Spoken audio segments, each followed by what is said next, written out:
সাদা বলে খারাপ পারফরম্যান্স আসে নাই আমি তো দেখি নাই। আমি তো আল্লাহর রহমতে ভালো করছি। প্রিমিয়ার লিগে যখনই অপরচুনিটি পাইছি ভালো করছি। বিপিএলেও যখন লিমিটেড অপরচুনিটি পাইছি। এবার রংপুর রাইডার্স যেহেতু আমার উপর ট্রাস্ট রেখেছে, ওদের ডোমেস্টিক টিমে ভালো খেলেছি। So I am very thankful. আর এমন না যে আমি খারাপ করে আসছি। আমি যখনই অপরচুনিটি পাইছি আমি ভালো খেলার চেষ্টা করেছি।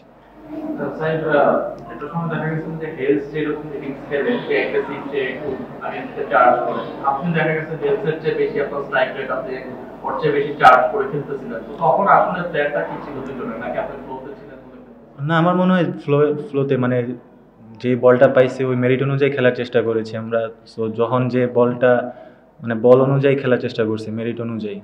তেমন স্পেসিফিক কিছু ছিল না যে এখন আমি মারবো এখন তুমি মারবা, but according to the merit of the ball খেলার চেষ্টা করেছি। সেঞ্চুরি মিস করে আপনি না, কোনো আক্ষেপ নাই। টিম জিতছে আলহামদুলিল্লাহ, ইনশাল্লাহ এরকম খেলার চেষ্টা করব। হিলসের সেঞ্চুরিটা নিয়ে একটু বলুন। না, অবশ্যই খুব ভালো খেলেছে, সবাই দেখছে আলহামদুলিল্লাহ। চেষ্টা থাক মানে দোয়া থাকবে যাতে আরও এরকম ইনিংস খেলে। ওর ব্যাটিং এর কোনো অংশ আছে যেটা আপনি আয়ত্ত করতে চান বা ভালো লেগেছে? না, অবশ্যই ও মানে same according to the merit অনুযায়ী খেলার চেষ্টা করে। আর ওর রেঞ্জ হিটিং খুবই ভালো, আমরা দেখে আসছি। 13,000 প্লাস টি20 রানস, তো অনেক কিছু শেখার আছে। কথা বলার চেষ্টা করি আর এক্সপিরিয়েন্স গ্যাদার করার চেষ্টা করি।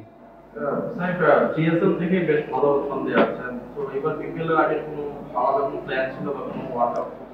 না, অবশ্যই প্ল্যান ছিল।